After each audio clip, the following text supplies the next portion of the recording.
So let's just talk about living. And the reality is that life is not fair. It's not fair. Some people have way too much, some people have way too little, some people are born with a gentle, easy life, and some people are born into a hard life. And there isn't anything you can do about it, and there's no point in believing that this isn't fair or whatever it is. Your life is your life. You got to accept it as it is. And you have to work with it as it is. Some people have options that other people do not. Doesn't matter. We have to work for ourselves. That's our job. We have to work for ourselves. Nobody owes you a life. Nobody owes you, work or food or anything, because it's not their job. It's not their responsibility. It's not their curse. It's not their reward. They just get born into it. And as of course, just like you get born into it. There are others that probably are, there are very few that stand out as, what a terrible loss. It doesn't pay to look to the wealthy and say that's what I want to be. It doesn't pay to look to the tragedies of life and say that's what I don't want to be. You have to accept your life as it is. It's your life. You don't get another one. You don't get to be somebody else. You don't get to think like somebody else. You don't get to act like somebody else. It's your life. So you have to make a decision to live your life. Your life. It's not somebody else's. It's your life. It's your body. So nobody else owns it. Nobody else made it. The God of your creation made it. Or he provided the nature that made it. And if your body didn't turn out so well, it's almost certainly because the chemicals that men produce, or men and women produce, universities produce, interfered with the building process in some form or fashion. Because, it can. The growth of a human body, just look at yourself, organs and hearts and valves and nerve endings and blood vessels and all of it. 9 months to create all of it. 9 months to build a living body of life that is yours. And if it's a symphony of movements, because just like you can say it's like building a plane or a truck or whatever it is, lots of parts and pieces have to be put together, lots of parts and pieces have to be assembled. Different things are responsible for that. If the timing isn't right, then nothing goes right. The motor in your car, if the timing isn't right, it fails. They say it takes 200 muscles to make a step. You got to balance yourself. You got to decide to make a movement. You got to decide to point a direction. All of those things are very complex. All of those things identify you as a living human being. And of course, there are creatures that move too.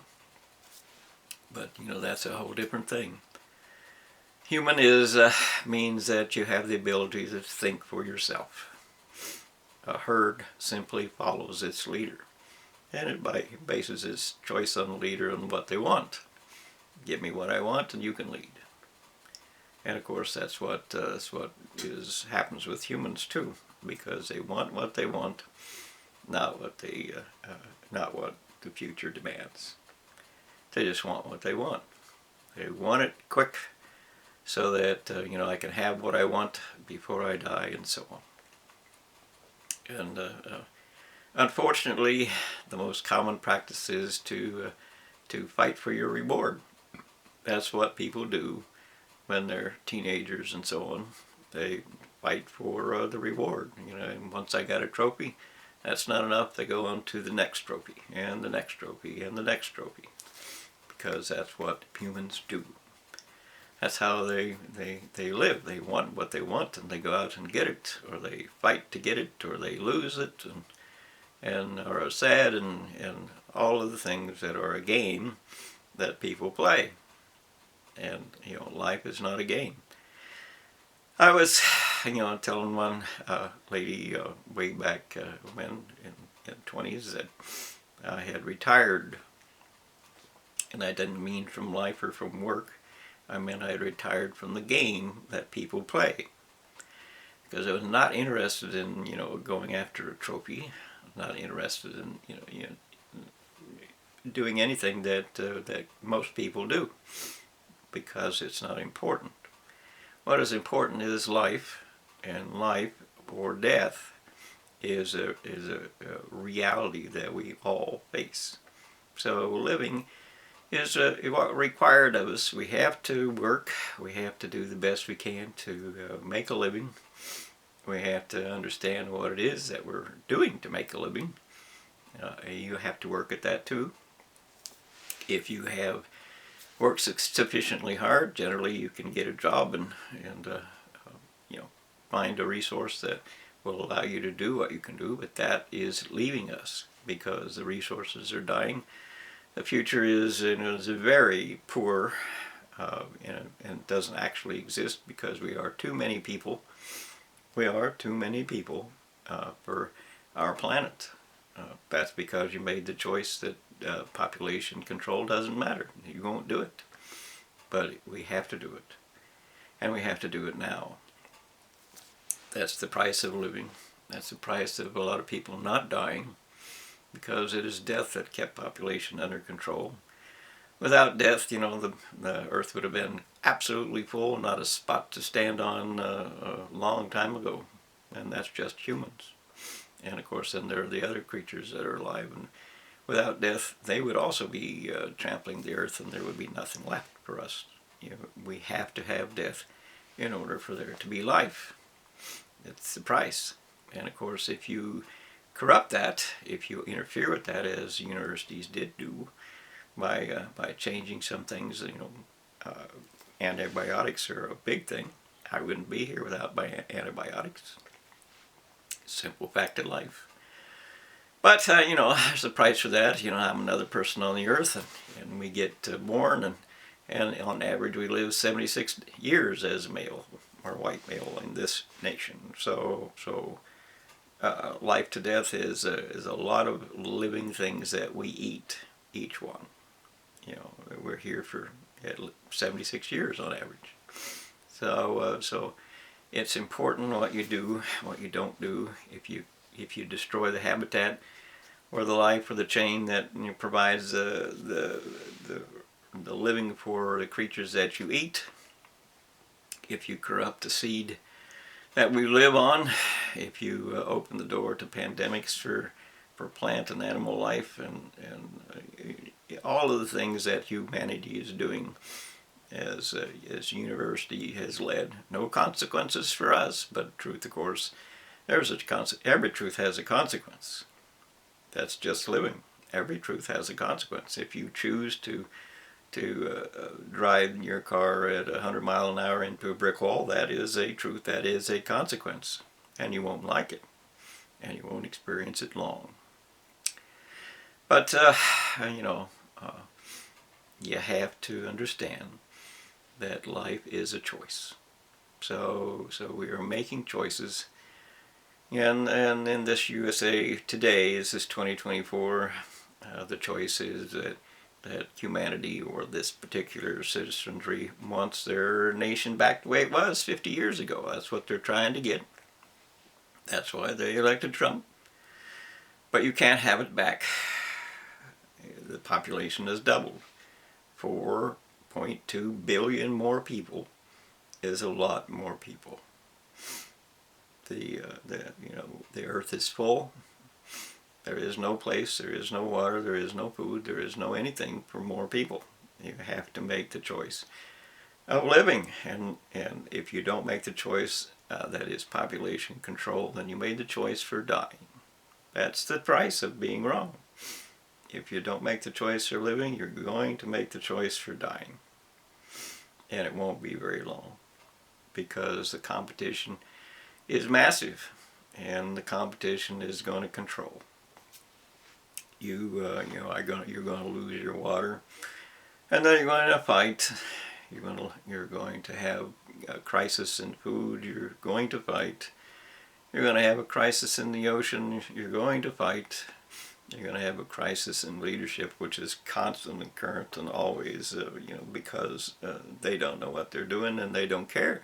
They want power, and that's what they want, and that's what they get. So, power requires a rule, and with the rule you become a leader, and with the right rules or the wrong rules, you become a tyrant. That's the way it is. That's how people are doing it. It's the game people play.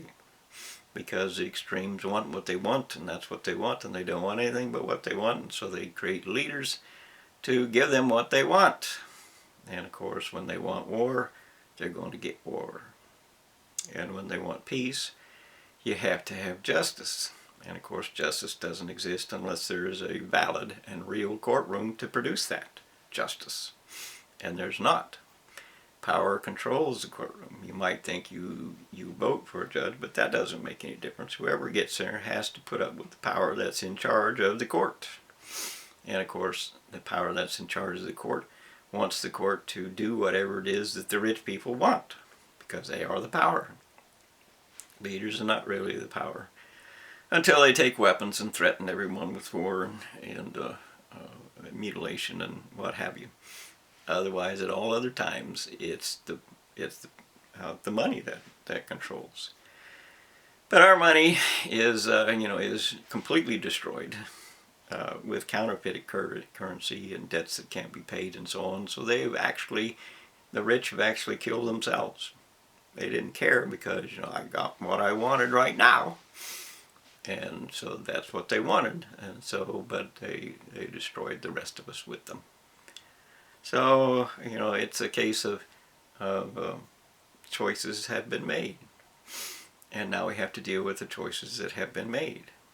I can't stress that enough. You can't just, wish 4 billion people away to go back 50 years to the way it was when we had a choice. We don't have that choice anymore. That choice is dead. You chose not to because you wanted what you wanted, and you wanted greed more than anything else. I was here. I know. I tried. It was a simple case of, I want greed. That's all there is. Don't get in my way. Leave me alone. I want greed. I want everything I can possibly get. And don't tell me I can't have anything because I'm not paying for it. I'm not given a penny for it. Absolutely refuse to do anything. Life needs to be done. That's the price of over the last 50 years, and every generation that comes forward has the same truth, same reality, same choice. And of course that means that today we are looking at a different world. A world that, the resources are now very depleted. A world that terrorists live in, and traitors are, constant and common, and thieves are everywhere, and so on. Liars beyond liar. Media is propagating university is God, and you need to learn that the university is not God. They're just former classmates that are mutilating genetic life. They're mutilating genetic life. The things or the realities that build your body, that create the next generation, are being destroyed because they want to play God. They want to prove they can be God. And the end result of that is they'll prove that they can be Satan instead. That's what they're working towards. That's what they're going to do. They're going to be Satan instead. And that just means the destroyer of the world. Arrogance, apathy, and disrespect, that's all it is. And of course, you want that too, or you wouldn't let them do it. You want that, or you wouldn't let them do it. Because this is not a game. This is nature. This is our world. This is our future. This is the future of every child. This is the future of every plant and animal and everything on earth that's being tormented and destroyed. Everything. And there's even people that are trying to ignite atoms on fire, just like on the sun. And while they don't claim it's trying to ignite atoms on fire, that is exactly what they're doing. And that is exactly how the sun heats our world. It burns atoms. We know that as a fact because there's nothing else that has a longevity, nothing else has the energy, nothing else has the possibility of, that we know of, that exists. And they claim the sun core is on fire and what have you. They don't know. They're just, using the fantasy and imagination to lead you to your extinction. They don't know. They can't see inside the sun, but they can incinerate us. All it takes is one ignition, and we're done. All it takes is one mutilation that destroys the ability for nature to exist, and we're done. All it takes is one plant pandemic to destroy grasses, for instance, and we're done. All it takes is a world war, and we're done.